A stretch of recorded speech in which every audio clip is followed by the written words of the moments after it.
그러므로 우리는 예수로 말미암아 항상 찬미의 제사를 하나님께 드리자. 이는 그 이름을 증언하는 입술의 열매니라. 오직 선을 행함과 서로 나누어 주기를 잊지 말라. 하나님은 이 같은 제사를 기뻐하시느니라. 하나님은 영이시니 예배하는 자가 영과 진리로 예배할지니라. 아멘.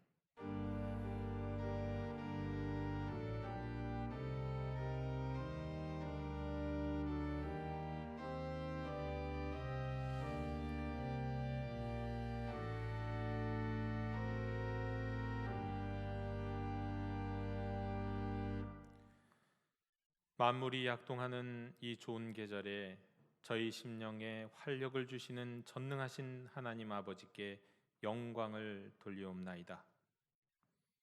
십자가 사랑을 보여주심으로 말미암아 얼어붙어 있던 저희의 차가운 가슴을 녹이시는 우리 주 예수 그리스도의 구속의 은혜를 길이 찬양하옵고, 예배 시간에 주시는 말씀과 은혜로 냉담한 우리의 마음을 부드럽고 순전한 마음으로 변화시키시는 성령님의 교통하심을 인하여 주를 찬송하나이다.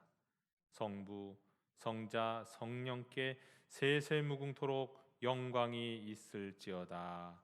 아멘. 다 함께 자리에서 일어나셔서 오늘 이곳에 계신 성령님을 찬양하시겠습니다.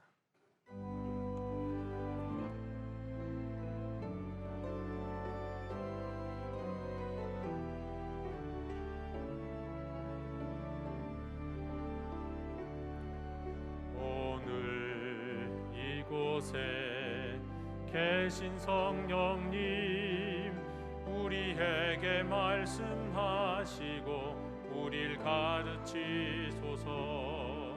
닫힌 우리 맘 열어주시고 주의 빛으로 밝혀 우릴 인도하소서.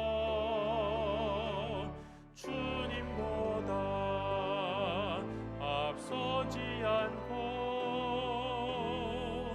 겸손하게 주님의 말씀 기다리니 주님 손에 우릴 드립니다. 사랑으로 인도하소서. 창조하신 모습 떠난 우리를 예수님 닮게 빚으소서.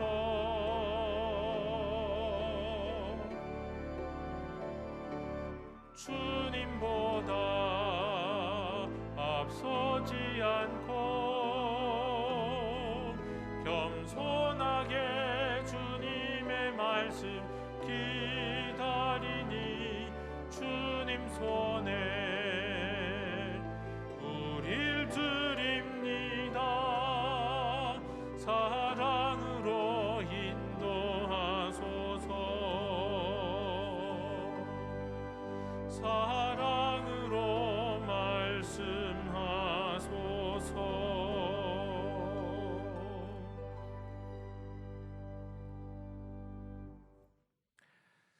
주님, 사순절 기간에 십자가를 지신 예수님을 묵상하며 회개하오니 저희를 불쌍히 여겨 주시옵소서. 주님께서는 자기를 십자가에 못 박는 사람까지도 용서하셨는데 저희는 이웃이 범하는 작은 실수와 잘못도 용서하지 않고 살았습니다. 주님은 십자가에서 고난을 당하시면서 죄의 권세를 멸하셨건만 저희는 불의와 타협하고 적당히 죄를 지으며 살았습니다. 용서해 주시옵소서. 주님께서는 십자가에서 죽기까지 하나님 아버지의 뜻을 받들어 순종하셨는데 저희는 오늘도 성령님의 소욕을 거역하며 살고 있습니다. 집을 나간 아들을 기다리는 아버지의 심정으로 하나님께서는 우리의 믿음의 회복을 기다리고 계시건만 저희는 그 음성을 외면한 채 여전히 육체의 쾌락에 빠져 살고 있습니다. 주여 자비를 베풀어 주시옵소서. 저희를 긍휼히 여겨 주시옵소서.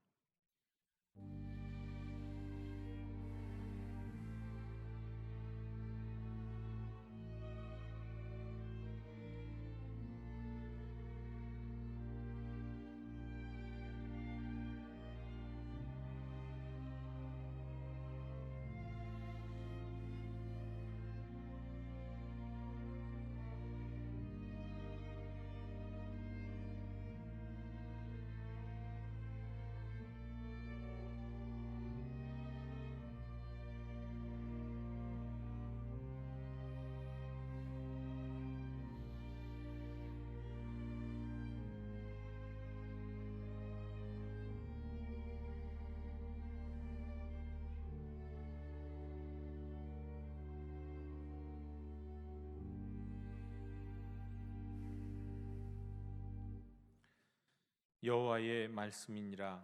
그날 그때에는 이스라엘의 죄악을 찾을지라도 없겠고 유다의 죄를 찾을지라도 찾아내지 못하리니 이는 내가 남긴 자를 용서할 것임이라. 아멘. 나는 전능하신 아버지 하나님 천지의 창조주를 믿습니다. 나는 그의 유일하신 아들 우리 주 예수 그리스도를 믿습니다. 그는 성령으로 잉태되어 동정녀 마리아에게서 나시고 본디오 빌라도에게 고난을 받아 십자가에 못 박혀 죽으시고 장사된 지 사흘 만에 죽은 자 가운데서 다시 살아나셨으며 하늘에 오르시어 전능하신 아버지 하나님 우편에 앉아 계시다가 거기로부터 살아있는 자와 죽은 자를 심판하러 오십니다. 나는 성령을 믿으며 거룩한 공교회와 성도의 교제와 죄를 용서받는 것과 몸의 부활과 영생을 믿습니다. 아멘. 다 함께 자리에 앉으셔서 성시교독 126번을 교독하시겠습니다.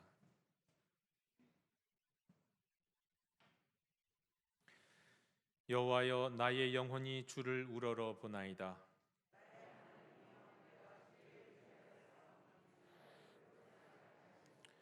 나의 원수들이 나를 이겨 개가를 부르지 못하게 하소서.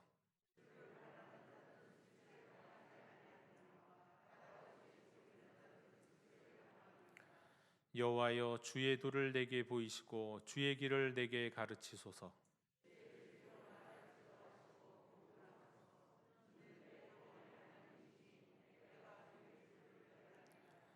여호와여, 주의 긍휼하심과 인자하심이 영원부터 있었사오니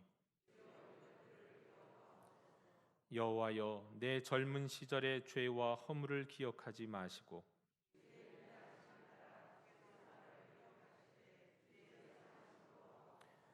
여호와는 선하시고 정직하시니 그러므로 그의 도로 죄인들을 교훈하시리로다.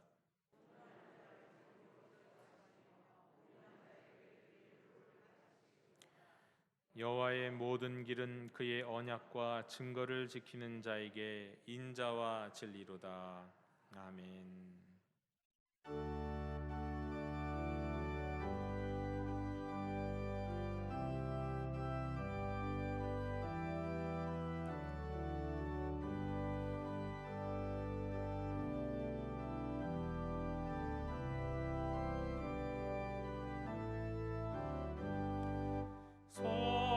성령이여 강림하사 자를 감화하시고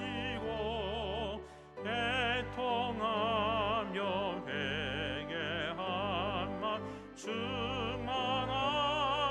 나소서. 예수여 비오니 나의 기도 들으사 애통하며 회개한 맘 충만하게 나소서. 성령이여 강림하사 크신 권능 주소서.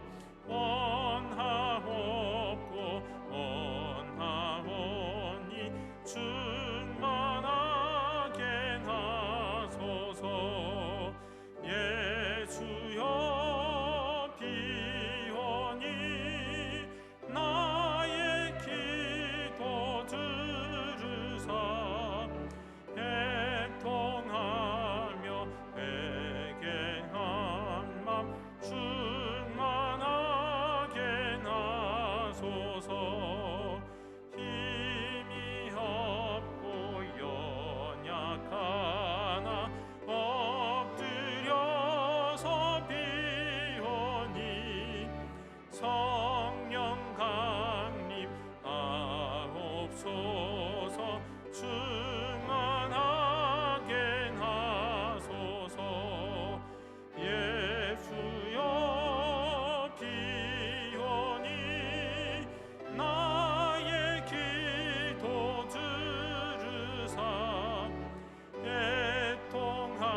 전능하시고 은혜가 풍성하신 하나님 아버지, 지난 한 주간 저희를 은혜 가운데 살게 하시고 거룩한 주일 하나님 앞에 예배하게 하시니 감사합니다.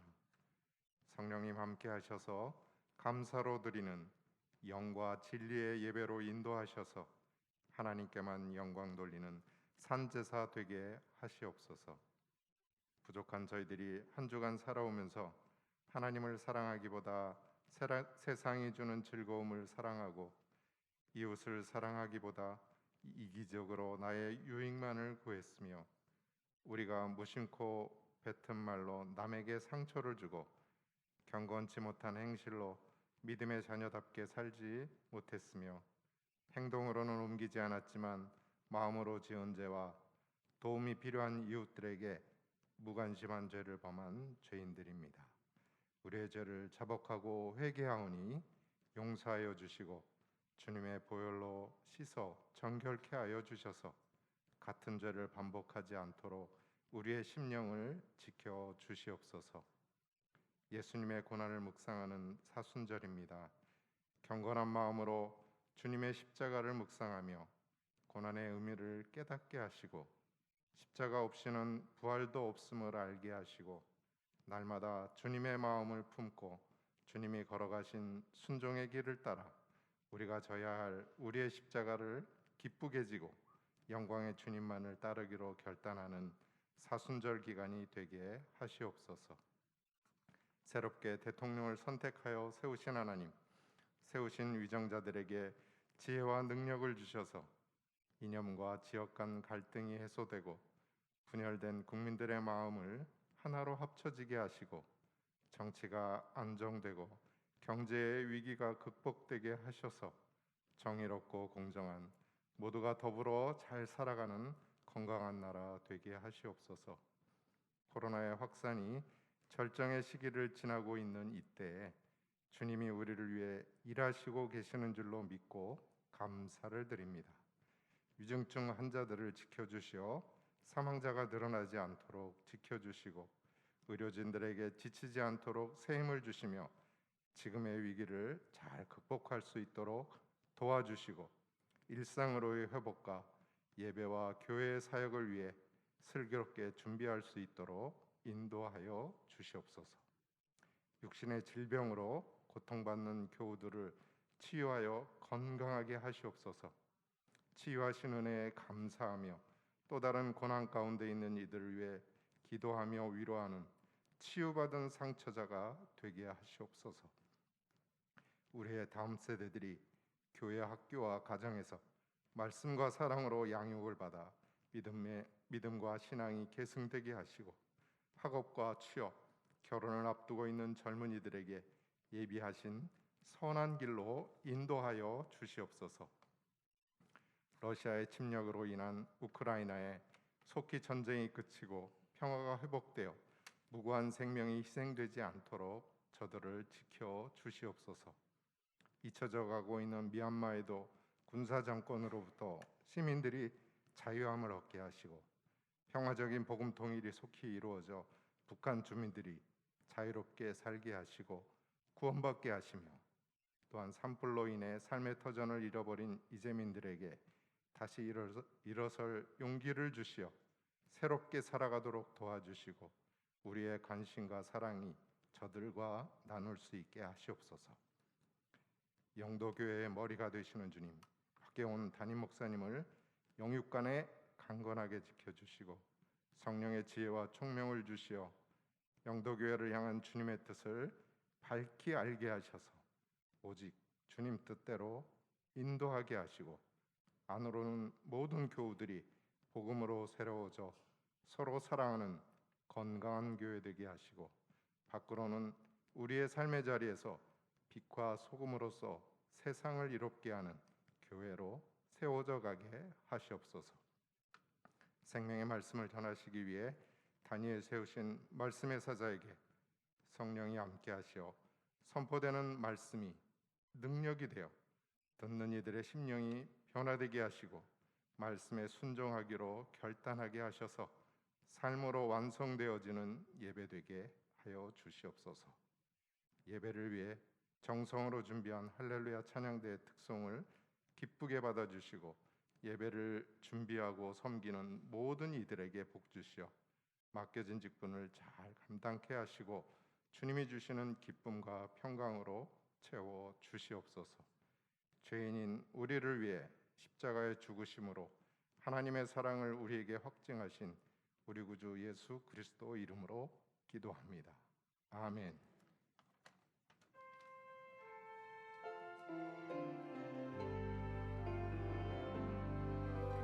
하늘에 계신 우리 아버지의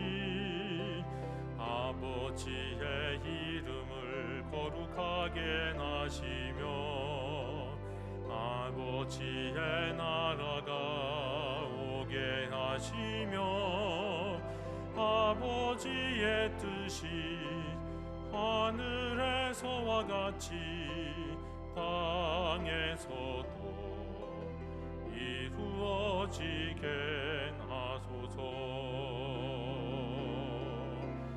오늘 우리에게 일용할 양식을 주시고 우리가 우리에게 잘못한 사람을 용서하여 준 것 같이 우리 죄를 용서하여 주시고 우리를 시험에 빠지지 않게 하시고 악에서 구하소서. 나라와 권능과 영광이 영원히 아버지의 것입니다. 아멘.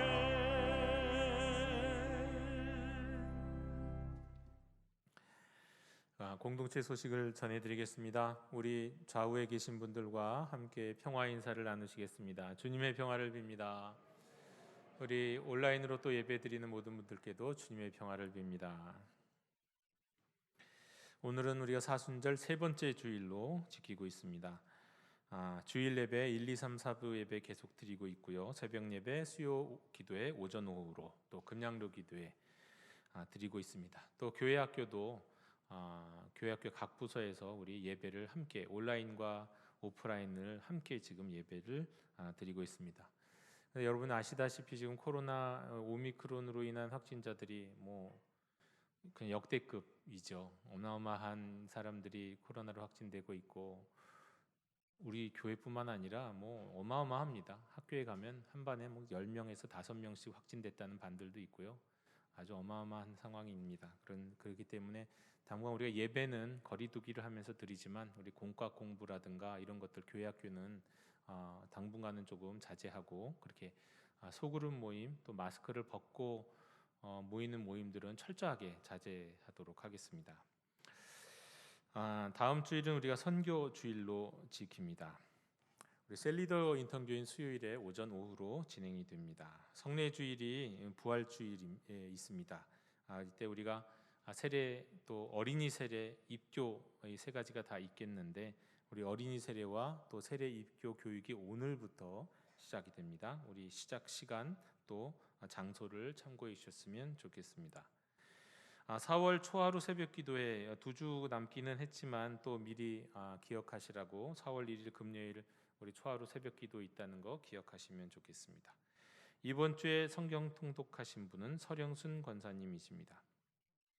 하나님의 위로를 빕니다. 우리 1교구 3셀의 김분순 권사님의 부친 우리 김호춘 집사님의 우리 장인께서 지난 주간에 별세하셨습니다. 또 우리 위로의 발걸음 해주신 분들께 감사드리고 유족들을 위해서 계속 기도해 주셨으면 좋겠습니다. 우리 2교구 2셀의 심옥순 집사님께서 동작구 상도동으로 이사하셨습니다. 한 가지 더 광고를 드리면 오늘부터 그리고 이제 다음 주부터 정확하게는 다음 주부터 우리 2부 예배 찬양 예배죠. 2부 예배 순서가 살짝 변경이 된다는 거 기억해 주십시오. 더 깊이 있게 더 뜨겁게 하나님을 찬양하고 온전한 헌신을 드리기 위해서 예배 순서를 살짝 변경하는데 뭐 그냥 참여하시면 되고요. 혹시 또 너무 당황하지 마시라고 미리 2부 예배 오시더라도 미리 당황하지 마실 걸 말씀을 드리겠습니다. 이것으로 공동체 소식을 모두 전해드렸습니다. 이제 다 함께 자리에서 일어나셔서 말씀을 위한 찬송을 부르시겠습니다.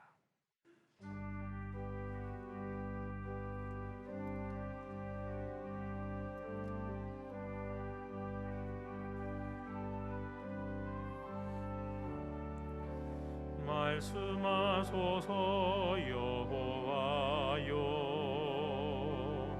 온 마음 다하여 듣겠나이다. 주의 사랑의 노래 들려주시옵소서.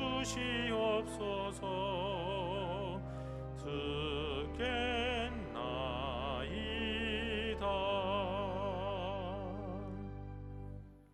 오늘 우리에게 주시는 하나님의 말씀은 히브리서 4장 12절로 13절의 말씀입니다. 하나님의 말씀을 경청하십시오. 하나님의 말씀은 살아있고 활력이 있어 좌우에 날선 어떤 검보다도 예리하여 혼과 영과 및 관절과 골수를 찔러 쪼개기까지 하며 또 마음의 생각과 뜻을 판단하나니 지으신 것이 하나도 그 앞에 나타나지 않음이 없고 우리의 결산을 받으실 이의 눈앞에 만물이 벌거벗은 것 같이 드러나느니라. 아멘. 자리에 앉으시겠습니다.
아멘.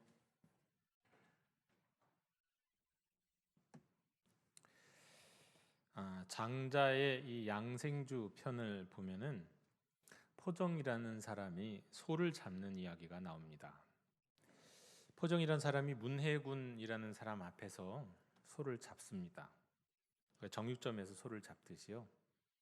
소를 이렇게 해체하는 거죠. 그런데 이거를 본 이 문해군이 봤을 때 이 포정의 칼놀림이 거의 예술을 넘어서 신기의 경지였습니다. 칼질을 할 때 그 소리도 아주 음악에 맞춰서 하는 것처럼 마치 음악처럼 들려왔고요. 그리고 중간중간에 혹시나 뼈와 부딪힐 수도 있는 그런 소리도 한 번도 나지 않는 것이 정말 놀라울 정도였습니다. 포정이 이제 그 소를 한 마리를 해체를 딱 하고 나서 칼을 놓고는 문해군에게 이렇게 얘기를 했습니다. 뭐 이런저런 이야기는 다 생략하고 자신이 얼마나 칼을 잘 사용하는지를 말했습니다. 이렇게 얘기합니다. 솜씨 좋은 사람은 그러니까 솜씨 좋은 소 잡는 사람은 1년에 한 번 칼을 바꾼다 그래요. 그런데 보통의 소 잡는 사람은 칼을 한 달마다 바꾼다고 합니다. 그런데 자신은 19년째 칼을 갈지도 않고 쓰고 있다는 거예요. 칼을 바꾸게 되는 이유는 칼을 이렇게 질을 하다가 뼈에 부딪힌다거나 뭐 어디에 이제 자꾸 다른 곳에 닿기 때문입니다. 그러나 칼을 갈지도 않아도 되는 이유는 자기는 그 빈틈과 그 빈 공간을 살살살살 지나가면서 이 소를 완벽하게 해체할 수 있기 때문이다. 뭐 그런 내용이었습니다. 그래서 자기는 수천 마리 소를 잡았는데 19년 됐는데 아직도 숫돌에 얼마 전에 간 것처럼 날카로운 칼을 유지하고 있다. 그렇게 얘기를 합니다. 정말 이런 사람이 있다면 아주 신비의 경지이겠죠. 저는 이 이야기를 이제 예전에 읽고는 늘 자주 이런 상황들을 떠올려 보곤 합니다. 예를 들면 그렇습니다. 저도 집에서 종종 부엌 칼이 무뎌지면 칼을 갑니다. 제가 답답해서 칼을 갈아요. 제 아내는 칼을 안 갈아요. 근데 저는 제가 답답해서 칼을 갈아요. 재미도 있잖아요. 그러면 칼이 날이 싹 서는 거 보면 참 재미있고 나름대로 보람도 있고 그렇죠. 그럴 때마다 이 포정의 소 잡는 이야기를 떠올려 봅니다. 야, 얼마나 칼을 잘 쓰면 이럴까? 또 얼마나 칼을 우리는 못 쓰면 이렇게 자꾸 칼을 갈아줘야 될까? 뭐 이런 생각도 해봅니다. 그런데 그보다도 더 많이 떠올리게 되는 것, 그건 바로 오늘 성경 말씀을 읽을 때마다입니다. 히브리서 4장 12절의 말씀을 어디선가 듣거나 읽게 될 때 그때 꼭 이 포정의 소 잡는 장면이 떠올라요. 하나님의 말씀은 살아있고 활력이 있어 좌우의 날선 어떤 검보다도 예리하여 혼과 영과 및 관절과 골수를 찔러 쪼개기까지 하며 또 마음의 생각과 뜻을 판단하나니. 우리 옛날 성경에는 이게 조금 다르잖아요. 그래서 저도 외울 때 옛날 말이 외워져 있어서 요즘 성경하고는 이대로는 잘 못 외웁니다. 외우다 보면 자꾸 헷갈리는데 이 말씀 1년에 몇 번은 듣거나 읽거나 하게 됩니다. 그럼 이 말씀 기억할 때마다 포정의 소 잡는 장면이 떠올라요.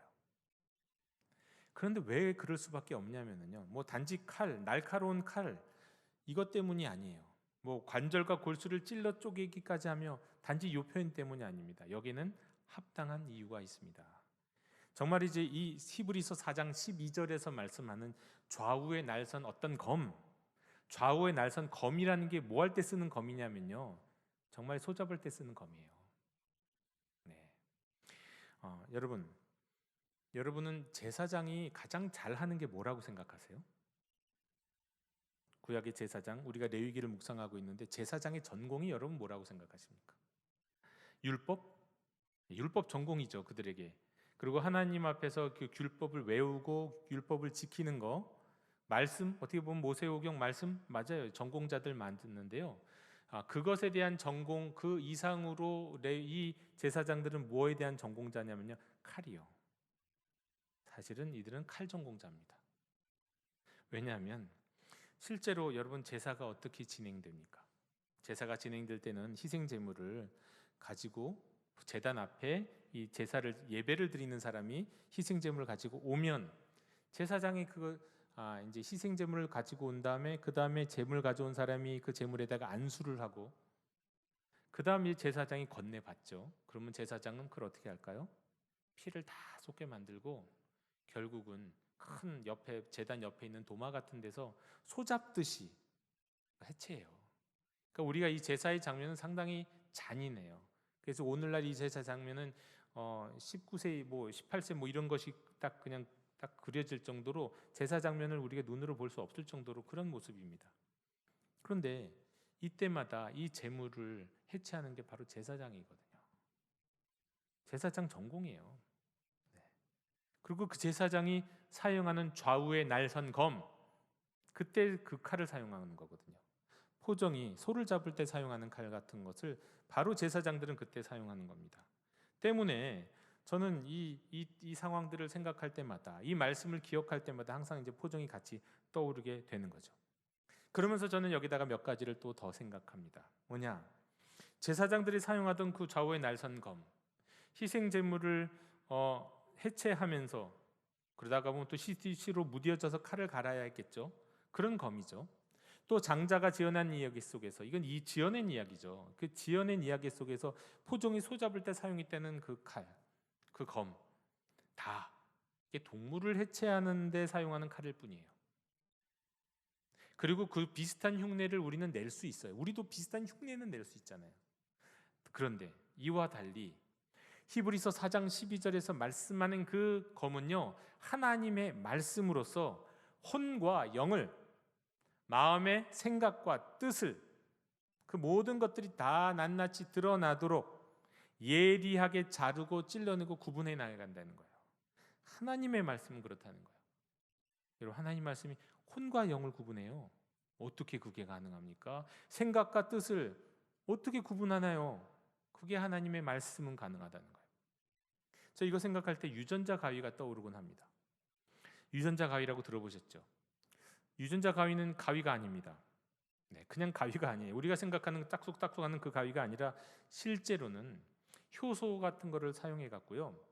유전자의 그 작은 이 DNA의 염기 서열들이 쭉 이어져 있는데 그 중에 한 DNA를 딱 잡아 갖고 잘라내는 그 과학 기술을 말하는 거예요. 과학적 기술, 과학적 방법. 그러니까 유전자에서 어떤 병이 있을 수 있는 유전자를요, 그 효모를 통해서 딱 잘라낼 수 있어요. 그럼 병에 안 걸리겠죠. 그래서 앞으로 인류의 아주 획기적인 과학적 발전, 의학의 발전이 이루어지고 있습니다. 지금 이루어지고 있어요. 그런데 그 유전자 염기서열을 그 작은 것을 잘라내는 것, 그래서 그냥 흔히들 유전자 가위라고 말해요. 자, 그런데 그렇다 하더라도요, 그게 진짜 칼은 아니지만 그런 칼이 혹시 있다 하더라도요, 여러분, 그런 칼이 마음 속에 있는 생각과 뜻과 감정을 구분해낼 수 있습니까? 영과 혼을 이렇게 구분해서 잘라낼 수 있냐고요? 못하죠. 그런데 하나님의 말씀은 가능해요. 하나님의 말씀은 우리의 생각과 우리의 감정 속에 막 엉켜 있고 섞여 있고, 그리고 겉으로 드러나는 모습은 이런데 속모습은 이런, 겉과 속이 다른 이것을 아주 예리하게 잘라내서 드러내서 까발려서 보여줄 수 있어요. 그게 하나님의 말씀입니다. 하나님의 말씀이요. 여러분, 하나님의 말씀의 말씀도 말이잖아요. 말. 여러분, 유대인들은요, 말에 대해서 어떻게 생각을 하고 있냐면, 이게 구약 성경을 이해하는데 아주 중요한 개념입니다. 유대인들이 생각하는 말은요, 한번 입에서 말이 터져 나오잖아요. 그러면 그 말은 독립해서 존재해요. 그렇게 생각해요. 그런데 이거 지금 최신 현대적인 거예요. 생각이에요. 실제로 여러분 인터넷상에서 여러분이 한번 글을 딱 하나 쓰고 올리면 댓글은 지워도 안 지워집니다. 인터넷상에 영원히 남아요. 데이터 어디선가 남아 있어요.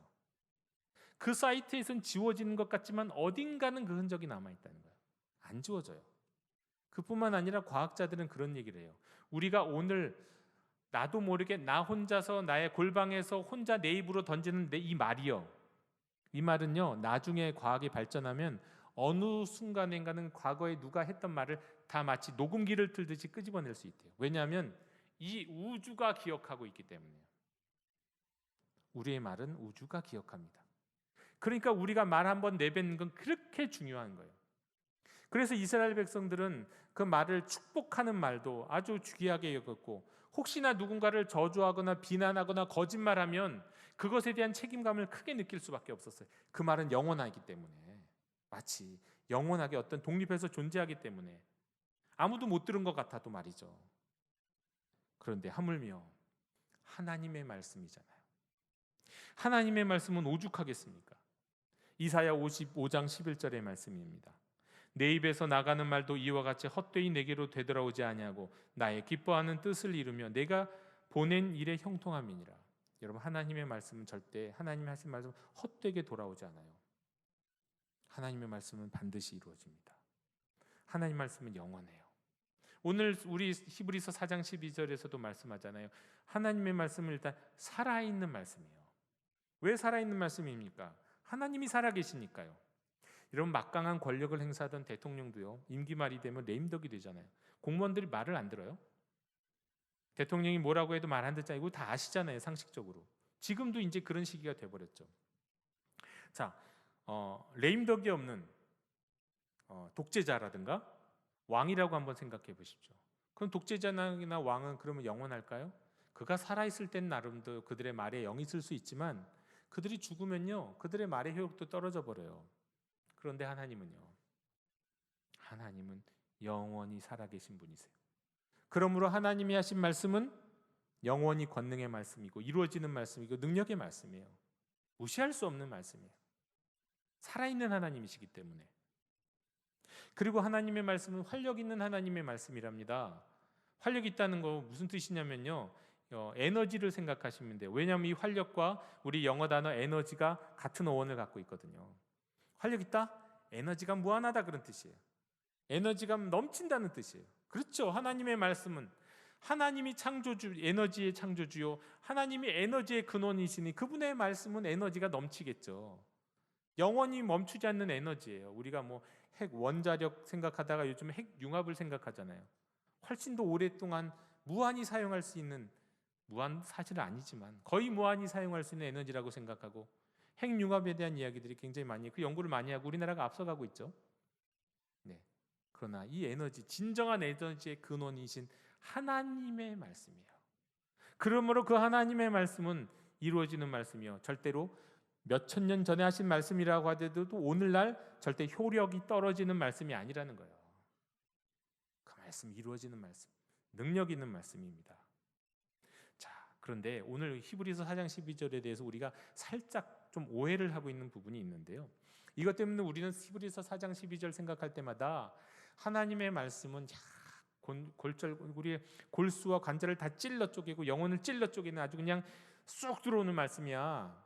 그러니까 하나님 말씀 많이 들어야 돼.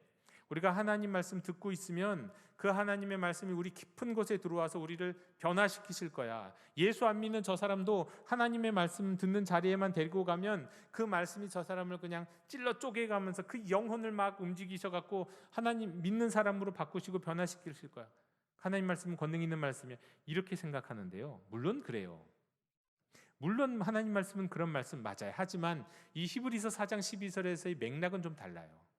이 맥락은 어떤 맥락이냐면요, 혼과 영과 관절과 골수를 찔러 쪼개기까지 하면서 마음의 생각과 뜻을 감찰하시는, 판단하시는 그 하나님의 말씀이요, 그 말씀에 불순종하는 자들을 이렇게 다 까발려내서 심판하신다는 뜻이에요. 그 말씀 앞에서는 그 영혼에 숨겨진 것들, 숨겨진 동기들, 이것까지 다 숨겨진 것까지, 내가 한때 지나가면서 했던 뭐 그런 사소한 생각까지도 다 그냥 드러내시면서 그 말씀이, 하나님의 말씀이 심판하신다는 뜻이에요.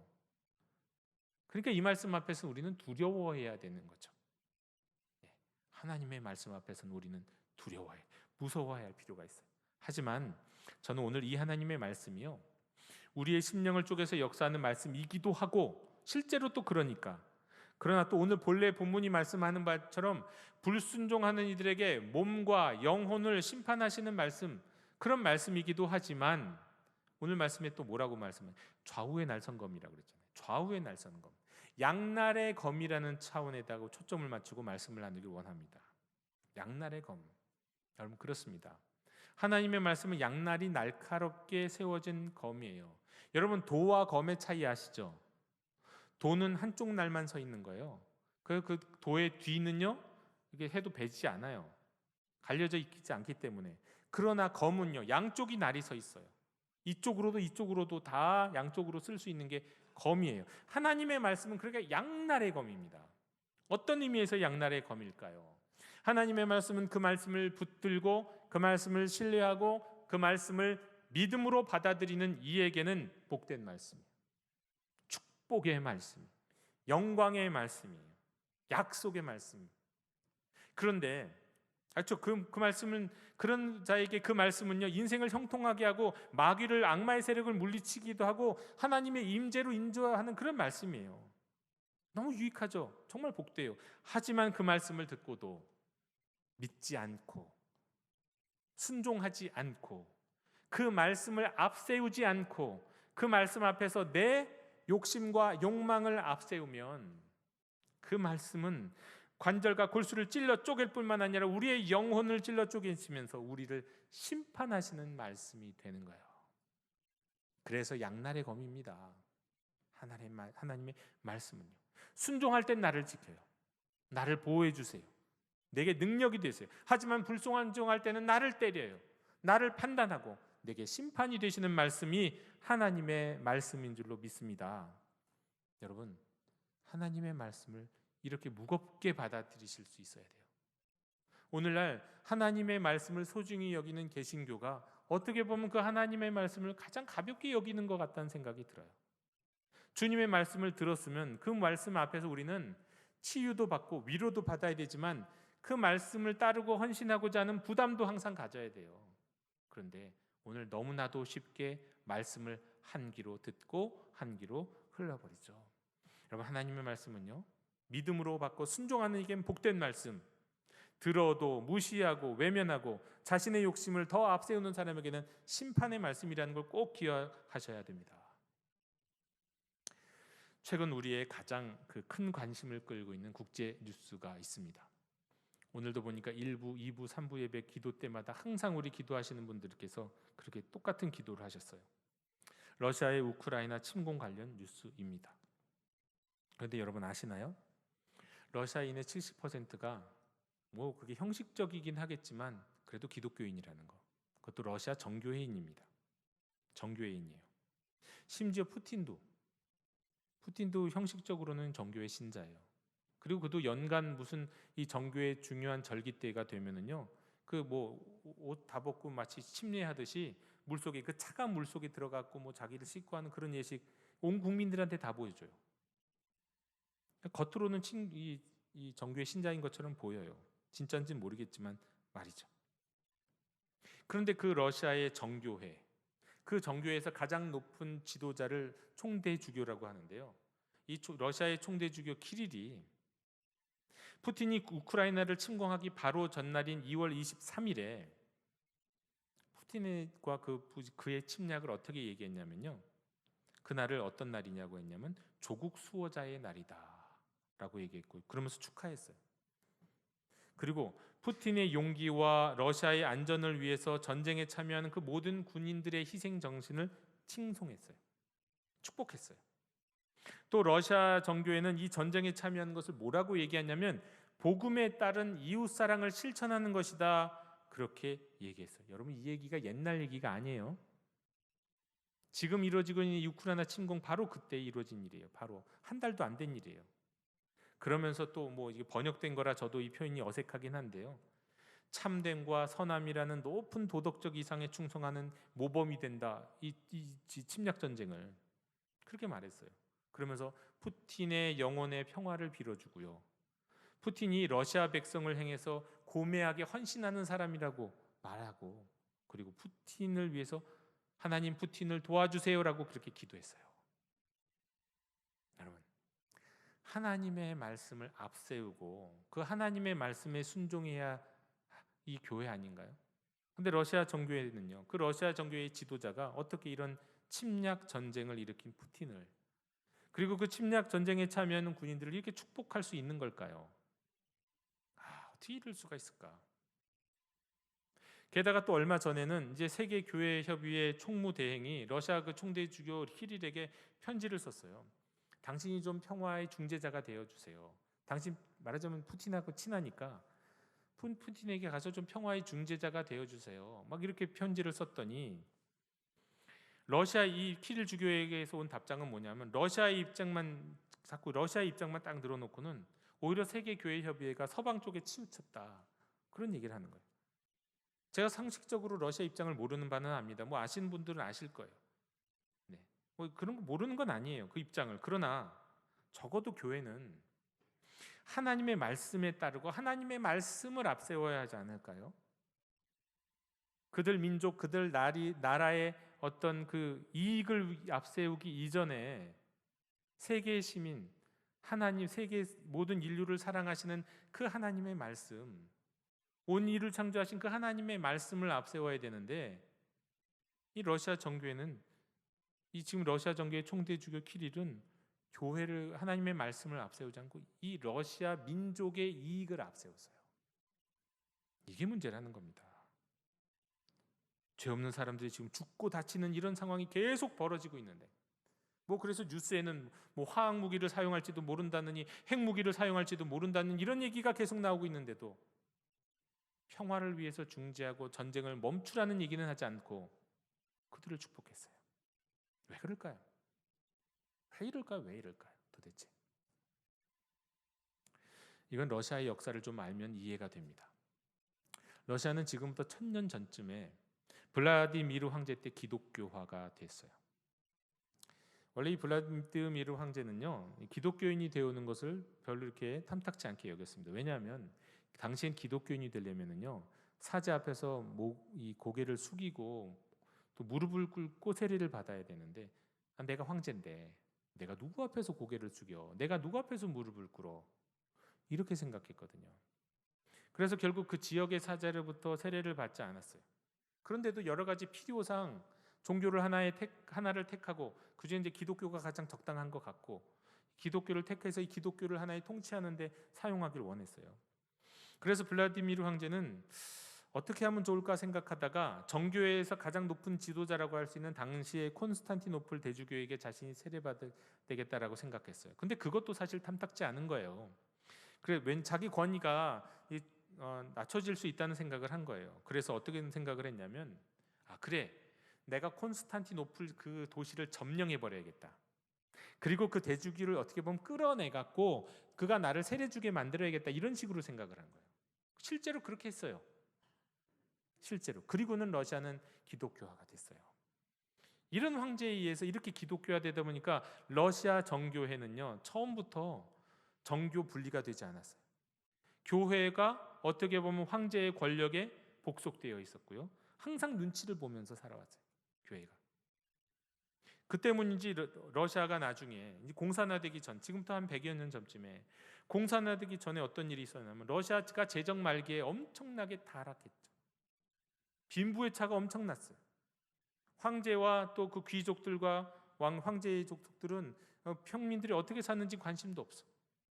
그런 상황에서 공산주의가 생기고 공산주의 운동이 벌어졌을 때, 그때요, 만약에 그런 얘기가 있어요. 러시아 정교회가 지금 가지고 있던 재산의 반만 팔았어도, 그래서 가난한 사람들 나눠줬어도 러시아는 공산화되지 않았을 것이다, 그런 얘기가 있을 정도로 러시아 교회는 부자였어요. 왜? 특혜를 받았으니까, 황제로부터. 그런데 계속해서 황제 편을 들고 백성 편을 들지 않았어요. 그런 상황 속에서 결국은 공산화를 막을 수 없었죠. 공산화된 다음에 어떤 일이 일어났을까요? 여러분, 러시아 정교회가 받았던 그 핍박과 순환은 이루 말할 수가 없어요. 거의 뭐 유대인들의 준하는 어마어마한 핍박과 고난을 당합니다. 그리고 그런 상황 속에서 결국은 또 이 러시아 정교회가 계속해서 정신을 못 차리는 게 뭐냐면, 그 공산화 과정에서 계속해서 러시아는 이 말하자면 공산당 안에서 살아남기 위해서 소련 공산당을 지지하는 발언들을 해요. 살아남으려고. 물론 살아남으려고 한 거였어요. 그러나 공산당을 막 지지해요. 그러다가 소련이 해체된 다음엔 어떻게 됐을까요? 다시 옛날 그 근성이 그대로 돌아오는 거예요. 그래서 푸틴과 지금 정권과 엄청나게 이 정교회가 결탁되어 있어요. 러시아 민족주의라고 하는 이 흐름 안에서 정교회가 민족주의적인 결탁을 이루어졌어요. 그래서 정신을 못 차리는 거예요. 자신들의 이익, 러시아 민족의 이익, 슬라브족의 제국화 뭐 이런 것들, 그들이 갖고 있는 이념과 이상과 꿈, 이 러시아 교회가 이것을 버리지 못해요. 마치 뭐하고 비슷하냐면 이스라엘 백성들이 예수님이 뭐라고 그러셨어요? 예수님을 이스라엘 백성들이 버렸던 결정적인 이유가 뭡니까? 그들의 민족주의를 건드렸거든요. 이스라엘 사람들은 이스라엘이 독립하고 로마로부터 독립하면서 로마를 무찔러야 되는데 예수님은 단지 로마 이스라엘의 종교, 이스라엘의 여호와 신앙이 아니라 세계 종교로서 모두가 다 모든 사람들에게 구원의 길이 열려 있는 그런 복음을 전파하셨거든요. 그것이 이스라엘 백성들이 예루살렘을 버리게 됐던 이유 중에 하나거든요. 그런 비슷한 민족주의를 러시아가 버리지 못하고 있는 거예요. 하나님의 말씀보다 그들의 민족주의와 그들의 이익이 앞서요. 그래서 사실 이 러시아는 이미 러시아 기독교는 이미 굉장히 큰 심판도 받았어요. 러시아가 공산화가 되는 과정 속에서 그 사제들의 잘못과 교회와 정치가 결탁된 상황 속에서 제대로 복음의 역할과 하나님의 말씀을 갖고 말씀을 전하는 그 역할을 감당하지 못했기 때문에 하나님의 말씀을 앞세우지 못했기 때문에 말이죠. 그런데 또 그런 일을 비슷한 일을 또 벌이고 있는 거예요. 여러분 지금이라도 러시아 정교회가 정신 차리고 전쟁을 반대하고 평화를 위해서 나왔으면요, 러시아에 저는 희망이 있다고 생각합니다. 여러분 러시아 정교회, 러시아 정교회뿐 아니라 정교회 예배를 여러분 들어보신 분이 거의 없겠지만 전 2시간짜리 정교회 예배를 한번 드려본 적이 있는데요, 얼마나 화려하고 아름다운지 몰라요. 예배당도 화려하고 아름답지만요, 크기의 문제가 떠나서 그 예배의 첫 시작부터 끝까지, 그리고 중간중간 들어가는 찬양과 그 사제들의 예식, 들어갔다 나갔다는 그 모든 예식이 창조와 종말을 다 담고 있어요. 이건 예배가 아니라 하나의 예술이에요. 알고 보면, 모르고 참여하면 이건 지루한 거지만 알고 예배 참, 이건 정말 예술이에요. 야, 이거는 근데 그 예배 전통이 1000년이 넘은 전통이래요. 어마어마한 전통을 갖고 있어요. 그러니 자긍심이 있겠죠. 그러다 보니까 이들은 교회가 말씀 위에 섰어요. 게다가 정치와 늘 결탁했기 때문에 민족 또 권력 이런 것들이 항상 하나님의 말씀 위에 서요. 그리고 하나님의 말씀을 들어도, 하나님의 말씀이 귀에 들려도, 하나님의 말씀을 읽어도 하나님보다 다른 게 항상 앞서죠. 그런데 하나님의 말씀은 어떤 말씀이에요? 혼과 영을, 골수와 관절을 찔러 쪼개는 말씀이에요. 그들이 앞에서는 이렇게 얘기하고 나름대로 이런 변명과 합리화를 한다도 그들의 속을 깊이 뚫어보는 말씀이에요. 그러니까 그 하나님의 말씀은 결국 그 하나님의 말씀을 듣고 그 하나님의 말씀을 따라할 교회도 심판하시는 말씀이에요. 여러분 하나님의 자녀들인 하나님의 백성인 우리들에게도 이것을 그대로 적용해야 됩니다. 여러분 우리가 하나님의 말씀을 얼마나 오랫동안 들었습니까? 하나님의 말씀에 얼마나 우리가 노출되어 살아왔나요? 그런데 과연 우리는 그 말씀을 들을 때마다 우리가 갖고 있는 기존의 생각, 내 어떤 습관, 내 전통적인 관습, 이것들을 항상 하나님의 말씀보다 먼저 앞세우지는 않았나요? 하나님의 말씀 앞에서 내가 여태까지 생각한 기존의 고정관념들 다 내려놓고 그 말씀 앞에 서야 되는데, 그리고 그 말씀에 순종해야 되는데 말씀은 뒷전, 자꾸 들어도 한 귀로 듣고 한 귀로 흘리는 모습. 여러분 우리가 들은 수많은 말씀이 나중에는 우리를 심판하실 수 있다니까요. 그 말씀에 순종하지 않고 흘려버리면 그렇게 된다는 거예요. 물론 다행히도 우리 주 예수 그리스도께서 우리의 그런 연약함까지도 다 대신 짊어지시고 십자가에 달려 죽으셨어요. 그러므로 그 모든 죄를 우리에게 하나님이 묻지는 않으실 거예요. 하지만 그러나 하나님의 말씀은 본질상 심판하시는 말씀이기도 한 거예요. 하나님의 말씀은 양날의 검이라니까요. 믿고 순종하는 사람에게는 능력의 말씀이요, 축복의 말씀이요, 거절하고 외면하는 사람들에게는 심판의 말씀이 되는 겁니다. 여러분, 하나님의 말씀을 순종하는 사람들에게는 그러면 어떤 일이 이루어질까? 그 말씀을 드리고 오늘 말씀을 마무리하길 원합니다. 우리가 하나님의 말씀, 그 말씀을 듣지 않고 말씀보다 다른 우리의 욕심을 앞세울 때 일어나는 일들에 대한 그런 두려움 앞에서만 살아갈 수는 없잖아요. 그럼 우리가 무슨 희망을 갖고 살아가야 할까요? 하나님 말씀을 순종하면 어떤 일이 일어날까? 실제로 제가 가장 좋아하는, 제가 가장 제 평생에 존경하고 모델로 삼는 한 선교사님이, 또 그분이 또 중국에서 만났던 선교사님에게 있었던 실제 일어났던 일입니다. 좀 오래된 일이긴 해요. 지금 대만의 국부라고 할 수 있는 장제스, 옛날에 우리 장개석이라고 그랬죠. 이 장제스가 청나라가 붕괴했을 때 잠시나마 중국을 통일했습니다. 순원의 사상을 갖고 여러 군대들, 자기하고 동조하는 사람들과 함께 힘을 합쳐서 여러 군벌들, 난립한 군벌들과 싸워가면서 중국을 잠시 통일하는 과정이 있었어요. 이게 통일하는 과정 속에서 장제스 군대가 이제 북진하면서 남쪽에서 북쪽으로 올라가는데, 그 장제스 군대가 난징을 접수했어요.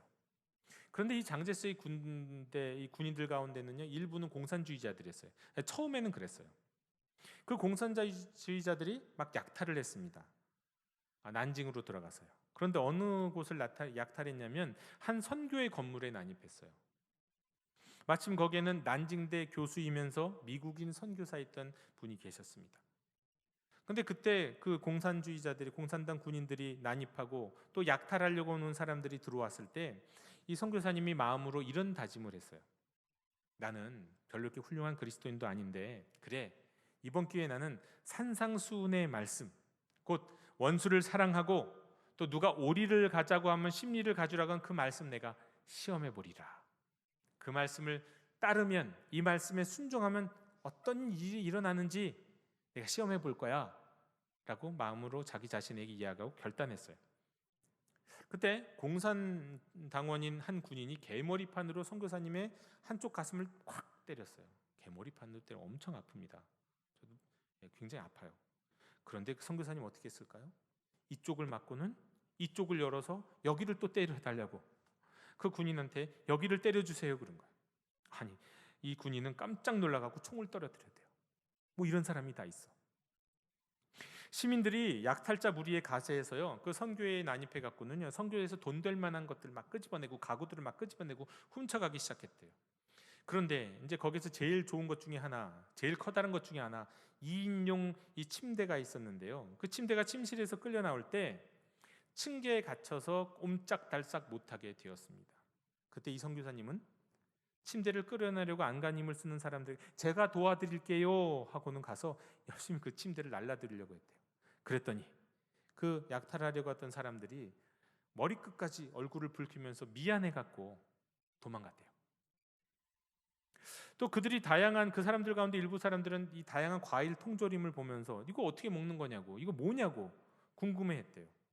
그래서 얼른 달려가고 이 깡통 따개를 가져와서 깡통 따개를 역으로 이렇게 먹는 거라고 막 소개해주고 보여주었대요. 자, 그때 군인들이 선교사에게 다가와 갖고는 그를 이제 선교사님을 끌고 가서 총살시키겠다고 말했습니다. 그렇게 이 군인들이 이 선교사님을 끌고 가려고 딱 할 때 이 선교사님은 그 군인들 가운데 이제 주동자급에 해당되는 사람의 팔에 자신의 팔을 딱 이렇게 끼면서 이렇게 얘기했어요. 당신은 나의 친구입니다. 당신이 나를 보호해줄 것을 믿습니다. 그렇게 얘기하고는 그 팔짱을 끼고 같이 갔다는 거예요. 군인들과 함께 행진하던 군중, 이 군중들이 그 모습을 봤어요. 많은 시민들이 웃겼죠.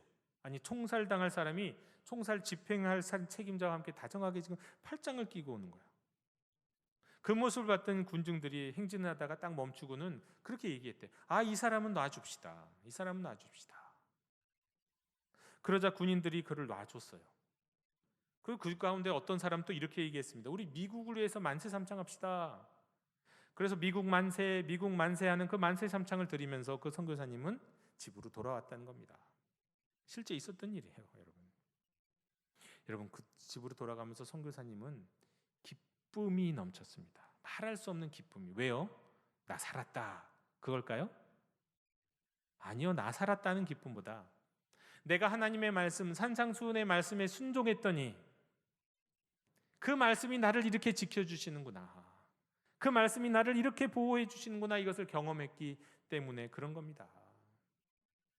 여러분, 하나님의 말씀은 양날의 검입니다.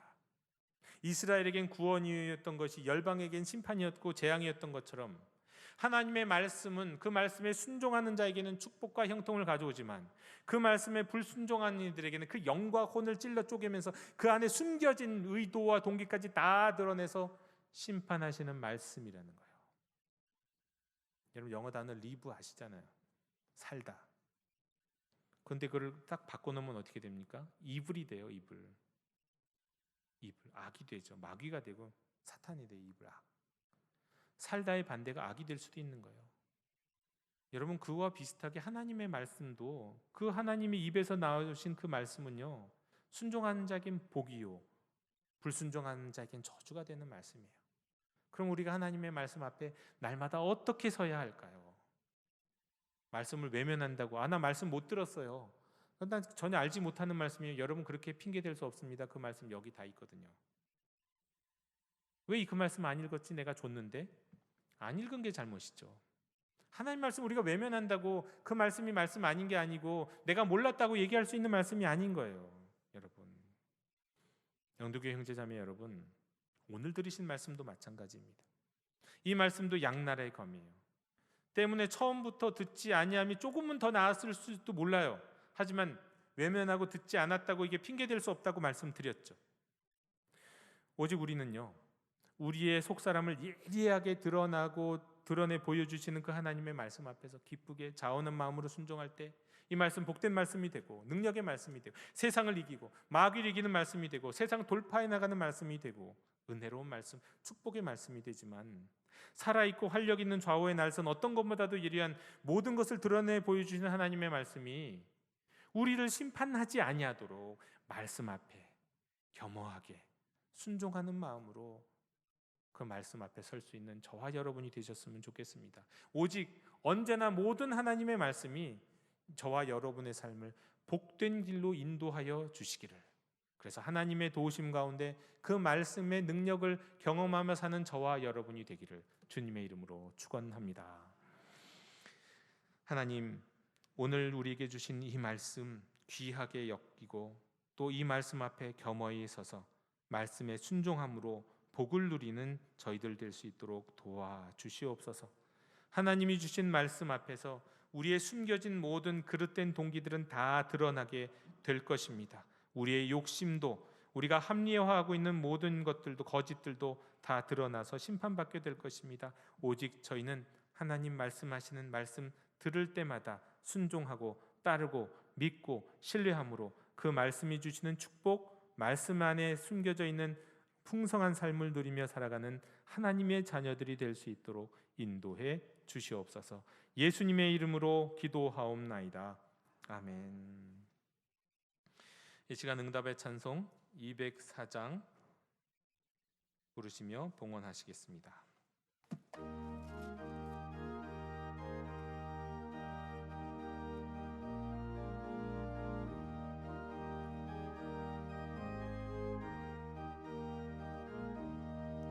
주의 말씀 듣고서 준행하는 자는 반석 위에 터닫고 집을 지음 같아 비가 오고 물나며 바람 부딪혀도 반석 위에 세운 집 무너지지 않네.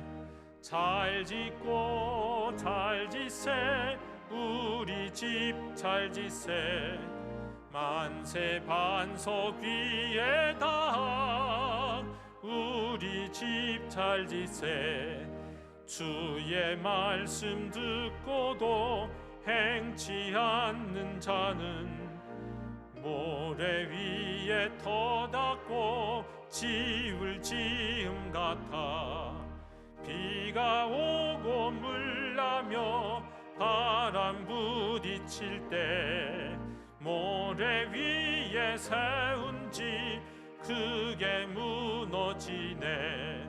잘 짓고 잘 짓세 우리 집 잘 짓세 만세 반석 위에다 우리 집 잘 짓세 세상 모든 사람들 집을 짓는 자니 반석 위가 아니면 모래 위에 짓네. 우리 구주 오셔서 지은 상을 줄 때 세운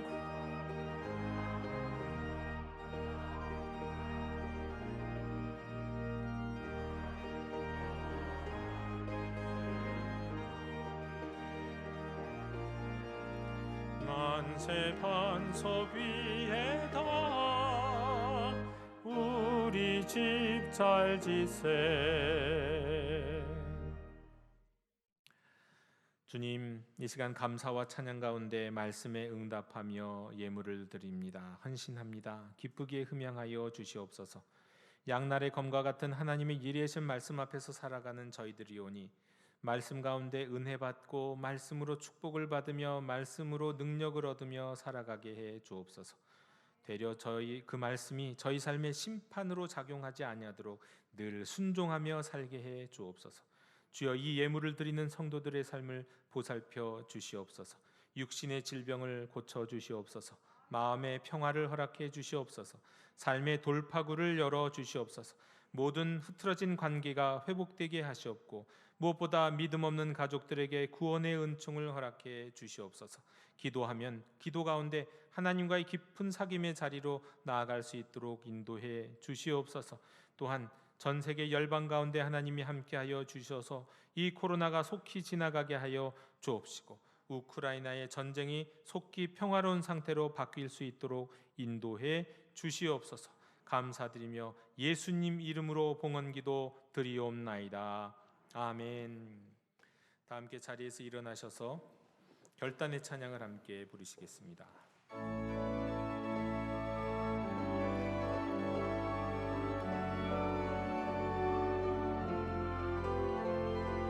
교회여 일어나라. 주께서 부르시니 두려움과 실패 내려놓고 교회여 일어나라. 교회여 일어나라. 주께서 보내시니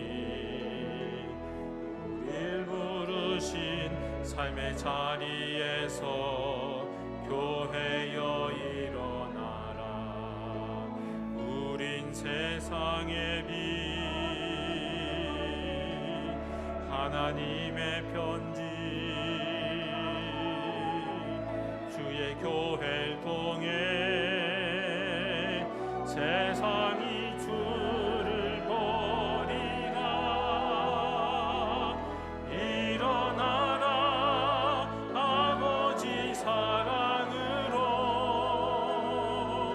아버지 능력으로 서로 하나 되어 그 빛을 비추라. 노래하라. 아버지의 사랑을 아버지의 크심을 이 삶의 노래로 주님을 나타내라. 일어나라. 일어나라.